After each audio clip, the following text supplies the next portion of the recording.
दोस्तों, पंजाब का नाम सुनते ही हमारे जहन में एक खुशहाल प्रदेश की छवि उभरने लगती है। पंजाब देश का वो राज्य जो बहुत ही संपन्न है। देश के खाने की व्यवस्था भी पंजाब करता रहा। पंजाब एक फूड वॉल की तरह से जाना जाता है देश में। पंजाब एक संपन्न राज्य है। पंजाब के लोगों की इनकम ज़्यादा है। पंजाब के लोग अमीर ज़्यादा हैं। पंजाब में कृषि बहुत उपजाऊ है। पंजाब में कारोबार के हालात बहुत अच्छे हैं। ऐसे ही बहुत सी बातें में अलग अलग प्रदेशों के लोगों के दिमाग में रहती हैं। पूरे प्रदेश के लोग चाहते हैं कि यहाँ पर आकर हम बिजनेस करें। इवन के छोटे छोटे कारोबार करने के लिए, लेबर करने के लिए भी हमें बाहर से, दूसरे प्रदेशों से मजदूर मंगवाने पड़ते हैं। ये सारी छवि जाके बनाते हैं कि पंजाब बहुत खुशहाल प्रदेश है। परंतु दोस्तों, आज जो मैं आपको तथ्य बताने जा रहा हूँ वो सुन के आप जरूर चौंक जाएंगे कि पंजाब बिल्कुल भी अब ऐसा नहीं रहा। पंजाब बिल्कुल ही बर्बाद होने के रास्ते पर निकल पड़ा है। इवन बर्बाद होता जा रहा है। इसको अगर समय रहते नहीं रोका गया, नहीं सुधारा गया तो ये प्रदेश का ऐसा राज्य बन जाएगा जिसके बारे में सोचना भी बहुत मुश्किल है आज अभी एट प्रेजेंट की स्थिति में। दोस्तों, पंजाब की स्थिति आज नागालैंड, मेघालय, मणिपुर, अरुणाचल प्रदेश ऐसे राज्यों से होनी शुरू हो गई है। वो ऐसा मैं इस करके कह रहा हूं कि जो इसकी आर्थिक स्थिति है तकरीबन वहां के लोगों के साथ ही मिलती जा रही है। दोस्तों, जितना वहां पे कर्जा है वहीं उससे ज्यादा के करीब हमारे यहाँ पर कर्जा है हमारे पास। वहां के प्रदेशों की लोगों की समस्याएं कुछ और है। वहां पर कनेक्टिविटी की प्रॉब्लम है, जमीन इतनी फर्टिलाइजर नहीं है, मौसम हार्श है, लो पॉपुलेशन है। लेकिन हमारे यहाँ पे ऐसा कुछ नहीं। पंजाब में सारी चीजें ठीक हैं, परंतु उसके बावजूद ही पंजाब बिल्कुल ही बर्बादी के रास्ते पर चला हुआ है। पंजाब में कोई भी खुशहाली वाले काम होते नजर नहीं आ रहे हैं। पंजाब की इंडस्ट्री डूब रही है, पंजाब का एग्रीकल्चर सेक्टर डूब रहा है और पंजाब दिन प्रतिदिन कर्जदायी होता जा रहा है। दोस्तों, पंजाब के पिछड़ने का कारण पंजाब सरकार को आमदनी के साधनों की कमी होना भी है। पंजाब सरकार को इनकम नहीं हो रही है। सरकार को इनकम कहां से होती है? सरकार को इनकम टैक्स से मिलती है, यानी कि जीएसटी से सरकार को इनकम होनी थी। अब आप ये देख लीजिए कि पूरे पंजाब का जो जीएसटी है और हरियाणा का सिर्फ एक डिस्ट्रिक्ट गुड़गांव उसके बराबर है। यानी कि पंजाब में जो 4% ग्रोथ भी हो रही है वो भी मतलब के स्टेबल से नहीं है। वो इस कारण है कि लुधियाना में थोड़ी बहुत इंडस्ट्री है जो कि टैक्स दे रही है, बाकी पूरे पंजाब में इतना इंडस्ट्री से सरकार को टैक्स नहीं आ रहा। दोस्तों, उसका कारण ये है कि पंजाब से industry day by day shift होने के कगार पे है। साइकिल इंडस्ट्री हो गई, होजी इंडस्ट्री हो गई, इवन फार्मेसी इंडस्ट्री है, स्पोर्ट्स इंडस्ट्री है। दोस्तों, ये इंडस्ट्री के ऑलमोस्ट मतलब के पंजाब से शिफ्ट होने के कगार पे है, क्योंकि इनके जो कंपनी हेड हैं वो जाके यूपी गवर्नमेंट से मिले। यूपी गवर्नमेंट से उन्होंने इच्छा व्यक्त की कि आप हमें यहाँ पे शिफ्ट कीजिए। उसके पीछे रीजन ये बताया गया कि पंजाब में बढ़ती हुई यूनियंस का दखल इन इंडस्ट्री को कारोबार करने में बहुत मुश्किल कर रहा है। जैसे कि यहाँ पे लंबे लंबे धरने प्रदर्शन चल रहे हैं। इंडस्ट्रियां के गेट के ऊपर यूनियंस धरने देती हैं और महीने महीने सालों सालों तक धरने देती रही हैं। किसान यूनियंस हैं जो कि वो हर किसी के फटे में लात फंसाने के लिए आगे बढ़े जाती हैं, धरना प्रदर्शन करती रहती हैं, सालों साल करती हैं ये लोग। जिससे क्या हो रहा है कि पंजाब में कोई नया इन्वेस्टर भी नहीं आ रहा जिससे सरकार की इनकम बढ़े। और जो पुराने इन्वेस्टर्स हैं, जो पुरानी इंडस्ट्री हैं, ये भी शिफ्ट होने के कगार में है। इवन पंजाब का अपना इंडस्ट्रियलिस्ट पंजाब में कोई भी पैसा लगाने को तैयार नहीं होता। यानी कि सिंह ब्रदर हो गए, रणवैसी वाले हो गए, ये नहीं कि ये लोग पैसे कमा नहीं रहे या इन्वेस्ट नहीं कर रहे हैं, कर रहे हैं इन्वेस्टमेंट, लेकिन पंजाब के बाहर कर रहे हैं, जिस कारण के उनकी इन्वेस्टमेंट का पंजाब गवर्नमेंट को कोई भी फायदा नहीं हो रहा। पंजाब की जो 4% ग्रोथ भी है दोस्तों, वो ग्रोथ भी आने वाले टाइम में 4% नहीं रहेगी, क्योंकि पंजाब के लोगों का जो मेन इनकम का सोर्सेज है वो क्या आ रहा है? पंजाब के लोगों को रेंटल इनकम आ रही है। दूसरे पंजाब के लोगों को फॉरेन से फंड आ रहे हैं। फॉरेन की फंड की पॉलिसी की मैं बात करूं कि जो पहले बच्चा पैसे लगाकर बाहर भेज देते हम लोग, 30, 35, 20, 25 लाख जो भी लाख लगा के भेजते थे पंजाब से बाहर, वो वहां जाके विदेश में पैसे कमाता था और हमें भेजता था यहाँ से, तो हमारे यहाँ पे खुशहाली दिखती थी। लेकिन आने वाले टाइम में आप देख रहे हैं पिछले कुछ समय से ही इवन कि वहां फॉरेन वालों ने पॉलिसी चेंज करनी शुरू कर दी। उन्होंने देखता ये बच्चा पैसे क्यों भेज रहा है, ये तो ये अपनी वाइफ को पैसे भेज रहा है, तो इसकी वाइफ को बुला लो फॉरेन में। फिर देखा आप क्यों भेज रहा है, ये अपने पेरेंट्स को भेज रहा है, उनको भी बुला लो। अब पेरेंट्स जब जाता है तो दोस्तों यहाँ की जो अपनी प्रॉपर्टी है, ये खेत खलियान मकान जो भी है दुकान, वो सब कुछ बेच के वाइंड अप करके पैसे इकट्ठे करके बाहर चला जाता है। अब जो पैसा फॉरेन से आ रहा था वो आना बंद हो गया, जो यहाँ पे था प्रॉपर्टी वो बेच के लेके चला गया। दोस्तों ऐसे हालात हो रहे हैं जिससे सरकार की आमदनी कम होती जा रही है डे बाई डे। दोस्तों पंजाब में नवी इन्वेस्टमेंट नहीं आ रही है, उसका खामियाजा भी पंजाब को भुगतना पड़ेगा। इवन कि मान के चले आपके पूरे इंडिया में अगर कोई इन्वेस्टमेंट इसमें जो चल रही है, दर चल रही है, वो 3500 रुपए पर पर्सन के हिसाब से इन्वेस्ट हो रहा है इंडिया के अंदर इस समय दोस्तों ऑन एवरेज। लेकिन जो कि हमारे पंजाब में सिर्फ मान के चले पर पर्सन जो एवरेज आती है वो 850 रुपये आ रही है। दोस्तों 3500 रुपये इंडिया की एवरेज है, पंजाब की एवरेज है 850 रुपये सिर्फ इस समय, और हरियाणा की एवरेज दोस्तों 7000 रुपये है। अब आप देखिए हरियाणा हमारे से कैसे आगे निकल गया। हरियाणा क्यों इतना आगे बढ़ेगा, आने वाले टाइम में भी वो बढ़ेगा हमारे पास, क्योंकि हमारा जो आज है ना यही आने वाला कल बनेगा हमारा। क्योंकि आज हमारे पास जो इनकम नहीं है वो आने वाले टाइम में उसका असर तो दिखेगा। एक परिवार है, सिंपल सी बात करें, अगर हम परिवार का जो कोई आमदनी नहीं कमा रहा, उसके पास कोई आमदनी नहीं आ रही, तो आने वाले टाइम में हम सोच लेते हैं कि इसका तो और गुजारा होना मुश्किल हो जाएगा। आज तो जैसे तैसे चल रहा है, आने वाले टाइम में इसके लिए और बहुत सी मुश्किलें खड़ी होंगी। यही दोस्तों पंजाब का हाल है इस समय हमारे पास। पंजाब में रीजन रही, यूनियंस रही हैं, दूसरे हमारा जो कृषि पैटर्न है वो भी चेंज नहीं किया इन्होंने। जब हमारे को हरित क्रांति के तहत भारत सरकार ने आगे किया पंजाब को गेहूं और धान उगाने के लिए, हम बहुत खुशी से आगे बढ़े, लेकिन हमें इसको स्टॉप भी करना था। 1965 से शुरू हुए, हम आज तक नहीं रुके, जबकि ये 1980 के बाद से रुकना शुरू हुआ। दूसरे जो स्टेट थे वो डाइवर्सिफिकेशन की तरफ चलने चले गए। हरियाणा ने भी कुछ हद तक हमारा साथ रहा, लेकिन बाद में उसने डाइवर्सिफिकेशन पे चला गया। दोस्तों उसका ये फायदा ये हुआ, एक तो वहां पे इनकम के सोर्सेज बढ़े, दूसरे हमारे यहाँ पे एमएसपी के जाल में पंजाब इतना उलझ गया कि उसको एक सिक्योर इनकम की आदत सी पड़ गई। वो रिस्क लेना नहीं चाहा पंजाब के किसान ने, वो चाहता ही नहीं मैं कोई डाइवर्सिफिकेशन करूं कृषि के अंदर, जिसका नुकसान हुआ कि पंजाब की जमीन बंजर डे बाई डे होती जा रही है। इसमें पेस्टिसाइड केमिकल्स इतने छिड़के जाते हैं वो उपजाऊ बनाने के लिए कि वो जो प्रोडक्शन आती है वो भी कंज्यूम करने के लिए खाने के लायक नहीं रहती है। वाटर ग्राउंड लेवल वाटर इतना लो हो गया है कि आने वाले टाइम में ये हमारे लिए सबसे बड़ी मुसीबत बन के पैदा हो जाएगा, क्योंकि हम लोग उस तरफ ध्यान ही नहीं दे रहे। किसान को बहुत आसान लगता है कि नहीं मेरे को तो बहुत आसान है। सरकारों की भी पॉलिसियां कुछ गलत हो सकती हैं कि सरकारों ने उनको टाइम टू टाइम वो मतलब कि समझाया नहीं, बताया नहीं, या वो दूसरी चीजें नहीं दिखाई कि वो अपनी फसल को वहां पे मॉडिफाई कर सके।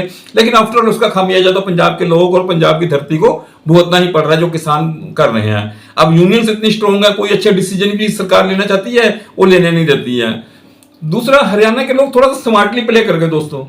हरियाणा पंजाब से ज्यादा समझदार दिखा मेरे को अपने उस हिसाब में, क्योंकि हरियाणा के लोगों ने डबल इंजन की सरकार का हमेशा फायदा उठाया।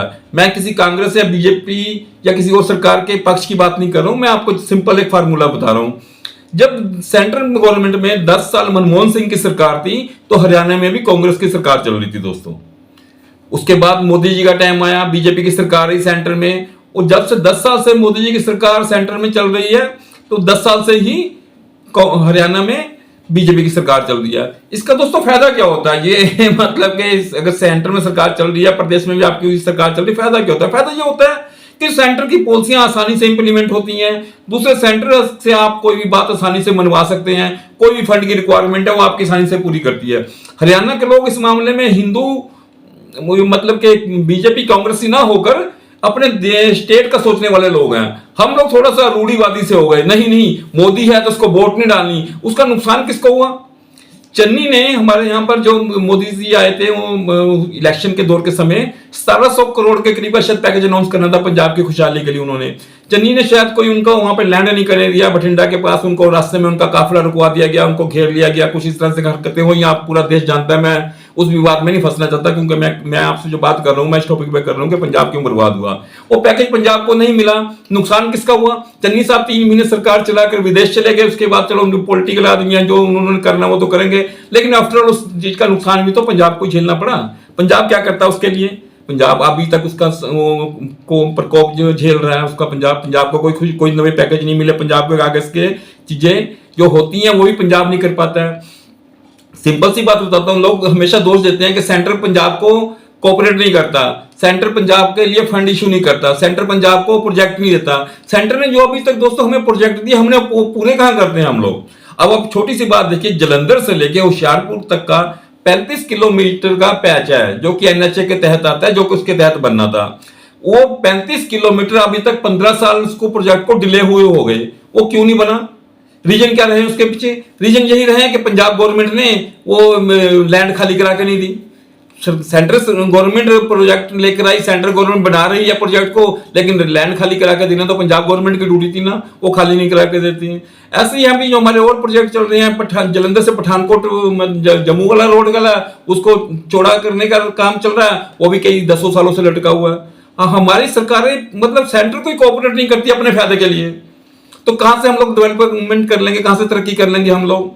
आज जो सरकारें बिल्कुल कहने को होती हैं कि सरकार सेंटर सरकार नहीं थी, सेंटर सरकार ने जो दिया हम उसको भी पूरी तरीके से नहीं कर पाते हैं। दोष लगाना या मतलब कि सरकार से गुहार लगाना वो अच्छी बात है, आप सारे काम करिए, आप पॉलिटिकल आदमी सब कुछ करोगे, लेकिन जो पंजाब के खुशहाली के काम है कम से कम वो तो कर लेना चाहिए हमारे को। हम उस तरफ भी कोई ध्यान नहीं दे पाते हैं दोस्तों। जो पंजाब कभी धान उपजाने में, गेहूं उपजाने में बहुत आगे चल रहा था, वही पंजाब दोस्तों अब मतलब कि इंडिया के अंदर बहुत पिछड़ता जा रहा है। अब हमारे से बंगाल वेस्ट बंगाल हमारे से ज्यादा धान उगाता है दोस्तों, गेहूं हमारे से ज्यादा यूपी उगाता है दोस्तों, गन्ना हमारे से ज्यादा यूपी उगाता है दोस्तों। अभी देखिए आप, सिंपल सी बात तो ये, अभी नितिन गडकरी जो ट्रांसपोर्ट मिनिस्टर हैं क्या थे कह सकते हैं उनको, थे, उन्होंने पिछले दिनों एथेनॉल के प्रोजेक्ट की बात करी कि एथेनॉल से गाड़ियां चलेंगी। गाड़ी की कंपनियों को उन्होंने कहा अपने इंजन में मॉडिफिकेशन कीजिए, हम 20% एथेनॉल मिक्स करके पेट्रोल में गाड़ी चलाएंगे। दोस्तों इसके लिए पूरे इंडिया से मतलब के प्रोजेक्ट कहा उन्होंने, लोगों को कहा इससे किसानों की इनकम बढ़ेगी, किसानों को उसमें एथेनॉल मिक्स करने के लिए उन्होंने गन्ने को भी फ्री कर दिया कि गन्ने का भी आप यूज कर सकते हैं। पूरे देश के अंदर लोगों ने कंपनियां आगे आई हैं, पंजाब से भी 4 कंपनियां गई, प्रोजेक्ट बनने शुरू हुए, सब कुछ हुआ, लेकिन पंजाब की कंपनियों के जो प्रोजेक्ट थे वो सिर्फ कागजों तक ही सीमित होकर रह गए, आगे बढ़े नहीं। यूपी ने 14 प्रोजेक्ट शुरू किए थे एथेनॉल के, जिसमें से 12 उनकी कंपनियां चल रही हैं, काम कर रही हैं। अब देखिए आप लोग, हम लोग जो प्रोजेक्ट हमारे पास अपॉर्चुनिटी आती है उसका भी सही फायदा नहीं उठाते। आज आपने अपॉर्चुनिटी का सही फायदा नहीं उठाया, उसका इंपैक्ट आपको आने वाले दिनों में दिखेगा। इस बात को नहीं हमें भूलना चाहिए। फिर हम रोते फिरेंगे पंजाब पिछड़ रहा, पंजाब पिछड़ रहा। भाई पिछड़ने में भी, उसको पीछे लेके जाने में भी हमारे जैसे लोगों का हाथ है, हमारे जैसे लोगों की सोच रही है, हमारे जैसे लोग जो सरकारें चुन के लाते हैं उनकी सोच वैसी रही है। तो थोड़ा सा उस एंगल से भी सोचने की जरूरत है, हमें देखने की जरूरत पड़ेगी दोस्तों। नो डाउट पंजाब सरकार इसके बारे में बहुत अच्छी राय रखती है। पंजाब सरकार की वेबसाइट पे यह दावा भी किया जाता है कि पंजाब एक खुशहाल प्रदेश है जो कि भारत की कृषि जरूरतों को पूरा करता है, अन्न उत्पादन करने में सबसे आगे है। परंतु ये स्थिति भी अब ऐसी नहीं है, यहाँ से भी बहुत सी हमारे हाथों से चीजें खिसक के आगे निकल जा चुकी हैं। वो कभी जमाना था जब हम कभी देश को खिलाते थे, लेकिन आज हम उतना ही उगा लें जितना हम खाते हैं, इतना ही बहुत है हमारे लिए, यही समझा जाने लगा है दोस्तों।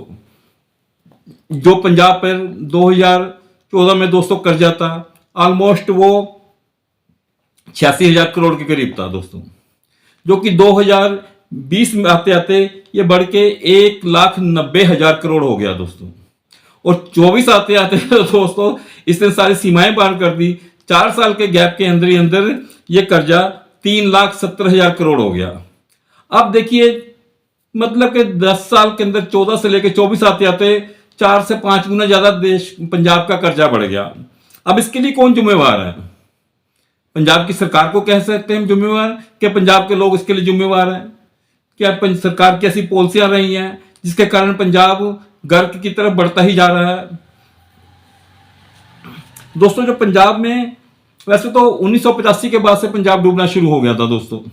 पंजाब में जो खुशहाली थी वो कुछ टेररिज्म के टाइम पर उसको झटका लगा, जो पंजाब में बहुत सी इंडस्ट्री शिफ्ट हो गई, बहुत से लोग मारे गए, कुछ एक काला दौर कह सकते हैं था, लेकिन वो दौर में निकल गया। उसके बावजूद भी पंजाब में स्टेबिलिटी तो सरकारों के हिसाब से तो आई, लेकिन पंजाब में लोगों के जीवन में स्टेबिलिटी नहीं आई, बहुत उठापटक हो गई, लोगों में विदेश जाने का चलन बढ़ गया, और मतलब कि पंजाब से इंडस्ट्री शिफ्ट होनी शुरू हो गई। कई तरह के कारण रहे हैं जो जिसने कि पंजाब को कभी भी अपने पैरों पर खड़े होने नहीं दिया। किसानों का कृषि करने का ढंग वही का वही रहा, उन्होंने कोई नई चीजें सोची नहीं, आगे बढ़े नहीं है, जिसके कारण कि हमारा जो देश में अन्न भंडार में योगदान होता था वो भी डे बाय डे कम होता चला गया दोस्तों हमारा। उसके पीछे भी कई रीजन रहे हैं हमारे देश में, जो कि पहले मैं थोड़ा सा आपको 1985 में दोस्तों, अब मतलब कि हम हरियाणा से बहुत आगे हुआ करते थे, लेकिन 1985 के बाद से हरियाणा ने धीरे धीरे स्पीड पकड़नी शुरू करी, जो कि इसको कि हम अपना बड़ा भाई छोटा भाई कह के खुश तो हो लेते हैं, लेकिन उसने इतनी स्पीड पकड़नी शुरू करी कि पंजाब को कई गुना पीछे छोड़ना शुरू कर दिया दोस्तों उसने। हरियाणा में दोस्तों जो कि पर कैपिटा इनकम है, यानी कि ग्रोथ रेट है, जो दोस्तों 1985 से पंजाब बर्बाद होना शुरू हुआ और 85 के बाद से ही हरियाणा ने थोड़ी सी ग्रोथ पकड़नी शुरू करी। हरियाणा ने देख कर ही अपने आप को सुधारना शुरू किया। हरियाणा ने कुछ दौर उसने भी ऐसा काला देखा था, लेकिन उसको जल्दी से उभर गया पंजाब, जबकि वहां से उभर नहीं पाया। अब दोस्तों हाल ये है कि पंजाब में जो ग्रोथ रेट है वो 4.2 है, जबकि हरियाणा में जो ग्रोथ रेट है आज के समय में वो 9.25 है। यानी कि जो हरियाणा की ग्रोथ है पंजाब की ग्रोथ से भी दुगनी स्पीड से आगे बढ़ रही है, और जो पंजाब है वो देश की एवरेज जो ग्रोथ रेट है 6% है, वो उससे भी पीछे हटता जा रहा है दोस्तों। अब आप अंदाजा लगाइए कि पंजाब किस तरफ को जा रहा है। हरियाणा हमारे से दुगनी स्पीड से आगे बढ़ रहा है और हम उससे आधी स्पीड से नीचे की ओर जा रहे हैं दोस्तों। उसके पीछे कई रीजन रहे हैं। हमारे यहाँ पे कुछ यूनियंस का स्ट्रोंग होना भी देश की जो इंडस्ट्री होती है उसके लिए बहुत नुकसानदेह साबित हो जाता है। वो इंडस्ट्रियां पनप नहीं पाती हैं जहाँ पे यूनियनें स्ट्रोंग हो जाती हैं, उनको आए गाए इंडस्ट्री बंद करने पर वो मजबूर कर देती हैं। बहुत से बहाने रहते हैं उनके पास कि ये आप कौन से नॉर्म्स का उल्लंघन कर रहे हो, पानी पोल्यूट कर रहे हो, हवा पोल्यूशन कर रहे हो, ये कर रहे हो। यूनियंस के अपने तर्क होते हैं, वेजेस नहीं दे रहे, ये नहीं दे रहे, वो नहीं दे रहे, उसको लेकर इंडस्ट्री को काम नहीं करने देती। इससे क्या होता है कि इंडस्ट्री शिफ्ट होना शुरू हो जाती है। जैसे कि हमने अभी देश में भी बहुत से उदाहरण देखे थे। ममता बनर्जी का उदाहरण था कि जो टाटा की नैनो को उसने लगे हुए प्लांट को उखड़वा तक दिया यूनियंस के प्रेशर के अंदर आके, जबकि अब वो 800 करोड़ रुपए उसका हर्जाना भुगत रहे हैं, लेकिन उसने ऐसा नहीं होने दिया। ऐसे ही पंजाब में भी है, जो मतलब डिस्टिलरी की फैक्ट्री थी मेलबोर्न, उसको भी उन्होंने यहां से भेज दिया वापस। उसके गेट पे धरना देके बैठे रही किसान यूनियन ने, कई महीनों तक धरने चले, सालों तक धरने चले। हाई कोर्ट ने कह दिया इसमें कोई प्रॉब्लम नहीं है, सुप्रीम कोर्ट ने कह दिया कोई प्रॉब्लम नहीं है, लेकिन यूनियंस नहीं मानी, जिसके कारण इंडस्ट्री को अपने ताले लगाने पड़े और इंडस्ट्री यहां से शिफ्ट होनी शुरू हो गई दोस्तों। तो उसका कारण भी रहा पंजाब में कि जो खुशहाली आनी होती है उस तरफ को हम अपने आप ही ताले लगाए जा रहे हैं। किसान 1.5-2 साल रोड ब्लॉक करके बैठे रहते हैं। पंजाब में कोई नया इन्वेस्टर आने को तैयार नहीं होता। वो क्यों आएगा इन्वेस्टर? उसको हमेशा डर लगा रहता है, पता नहीं कब ये रास्ता बंद कर दें, पता नहीं कब मेरी फैक्ट्री के आगे आके धरना दे दें। कैसे आएगा वो? क्यों लगाएगा कोई भी पंजाब में पैसा? इस तरफ तो किसी का ध्यान नहीं है। हर अपने छोटे छोटे मोटिव पूरा करने के लिए लोग हजारों की संख्या में सड़कों पे इकट्ठे होकर जाम लगा देते हैं, रास्ते बंद कर देते हैं, जिससे कि देश तो को जो नुकसान होना ही होना, लेकिन पंजाब के लोग कितना सफर कर रहे हैं इस तरफ उनका ध्यान नहीं जाता। उनको अपने वेस्टर्न इंटरेस्ट पूरे करने होते हैं, जिसके कारण वो लोग लगे रहते हैं। और पंजाब के लोग भी एकदम उनका साथ देने को उतावले हो जाते हैं। ये नहीं देखते कि इसका जो लॉन्ग टर्म्स में जो इफेक्ट है वो उन्हीं के जीवन पर पड़ेगा, उन्हीं का जीवन नरक बनेगा इन सारी चीजों के होने से भी। दोस्तों अब जो एट प्रेजेंट है पंजाब में, जो मान लो 100 रुपए एक आदमी की इनकम कमाता है, और हरियाणा में इस समय 150 रुपए, यानी कि 1.5 गुना ज्यादा रुपए कमा रहा है हरियाणा में। और परंतु ये देखिए इनकम हरियाणा की सिर्फ 1.5 गुना ज्यादा है, लेकिन वो वहां पे जो जीएसटी टैक्स पंजाब से कलेक्शन आ रही है वो वहां पर 4 से 5 गुना ज्यादा है। यानी कि मैं तरीके से आपको बताऊं, जैसे कि सपोज वहां पर के 1.4 लाख करोड़ जो टैक्स की इनकम आती है, तो उसमें से जो पंजाब को आप छोटे से थोड़ा सा सरल कर देते हैं इसको, 1400 रुपए मान लो टैक्स के कलेक्शन है, जिसमें से दोस्तों पंजाब को जो शेयर मिलता है सिर्फ 1900 रुपए मिलता है। 1400 रुपए कलेक्शन आई देश में, पंजाब का योगदान कितना रहा? 1900 रुपए का सिर्फ। और हरियाणा का इसी के एवरेज जो योगदान रहा दोस्तों 80 रुपए का। अब हरियाणा को 80 रुपए मिल रहे हैं, पंजाब को 1900 रुपए मिल रहे हैं। यही गुजरात को दोस्तों 100 रुपये मिलते हैं, और जो महाराष्ट्र है उसको 280 रुपये। अब देखिए पंजाब कहाँ किस स्थिति में आ गया। इनकम उसकी हरियाणा से मतलब कि हरियाणा की इनकम 1.5 गुना ज्यादा, लेकिन टैक्स में 4-5 गुना ज्यादा हरियाणा से ले रहा है वो दोस्तों। हरियाणा का सिर्फ एक गुड़गांव ही डिस्ट्रिक्ट है जो पूरे पंजाब के बराबर जीएसटी कलेक्शन देता है। पंजाब उनका तो लुधियाना ही है ऐसा जहां पर थोड़ी बहुत इंडस्ट्री बची है जो कि यहाँ पर उनको जीएसटी दे रहा है। बाकी पंजाब में इंडस्ट्री नामात्र रह गई। पंजाब के ही इन्वेस्टर पंजाब में इन्वेस्ट नहीं करना चाह रहे। पंजाब की इंडस्ट्री शिफ्ट होती जा रही है डे बाई डे। तो अंत में तो मैं यही कहना चाहूंगा, पंजाब के लिए बहुत अलार्मिंग स्थिति है। अभी हमें पंजाबी होने के नाते सारी चीजें सोचने की जरूरत है कि हमें देश में कहाँ स्टैंड करते हैं। कभी हम देश को फूड वॉर की तरह से जाने जाते थे, पूरे देश को खिलाने वाले हम बन रहे थे, लेकिन आज ऐसी स्थिति नहीं है। इंडस्ट्री बर्बाद हो रही है, इन्वेस्टर्स नए आ नहीं रहे हैं, यूनियन स्ट्रांग होकर जो कंपनियां चल रही हैं उनको भी बंद कराने के उसमें मूड में है, और भी लोग आए गए लोगों के रास्ते बंद कर दिए जाते हैं, सड़कें बंद कर दी जाती हैं, ट्रेनें बंद कर दी जाती हैं, जिससे क्या हो रहा है कि पंजाब के में जो रहने वाले लोग हैं ये तो दुखी हैं तो हैं ही, लेकिन बाहर से कोई फॉरेन नवी कंपनियां लेके इन्वेस्टमेंट लेके कोई भी हमारे पंजाब में नहीं आ रहा।